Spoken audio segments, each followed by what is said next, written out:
Welcome back to this edition of On Every Front, showcasing our citizen soldiers and airmen as they answer our nation's call to duty. I'm your host, Army National Guard Sergeant First Class Robert Stephenson.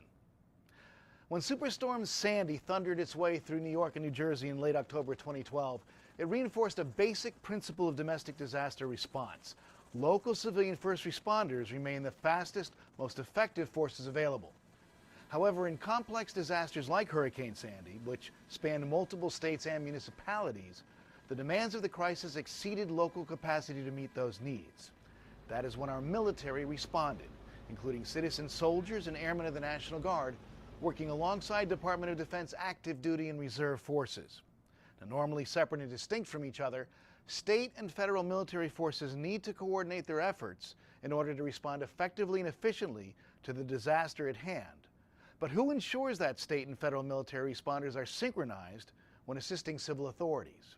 One of the things that we learned specifically from Katrina is how do you get unity of effort across the larger Department of Defense, the Title X active forces, reserves, and National Guard. We put into place the dual status commander concept a year or so ago.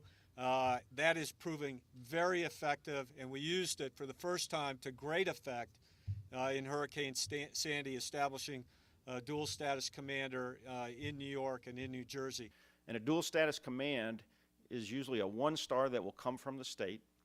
We will run them through training with FEMA so they understand the National Incident Management System.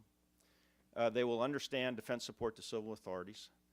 They will go through a JTF commander's course hosted by Northern Command, and then they will go through, they're designated by the Adjutant General, they will go through a course of study and actually office visits with the senior leadership of both DHS as well as the military. And that dual status commander course then allows General Jacoby and I to certify them that they can command and control active and Guard and Reserve troops. The 2012 National Defense Authorization Act built upon earlier legislation to enable individual states and DoD to coordinate their efforts through a single commander who is given command and control of both state-controlled National Guard forces and federal military forces.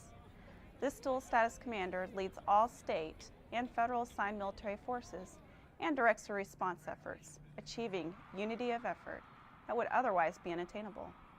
Employing a dual status commander, or DSC, during a large-scale incident provides a more cooperative approach to enhance unity of effort for state and federal military support by establishing standardized procedures for integrating military capabilities for a domestic incident or planned event.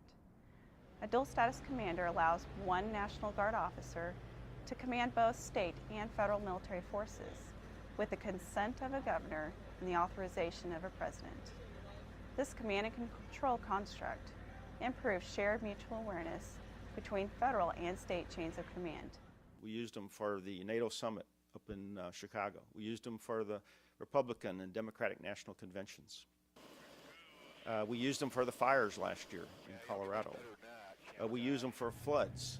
Whenever a governor says, I might need some capability from the federal government, I'm going to stand up a dual status command. It takes one phone call or one email and the secretary will approve it because the president has delegated that authority to put this individual in both Title X and Title 32. On the state side, Title 32, that dual status commander answers to his or her governor and adjutant general.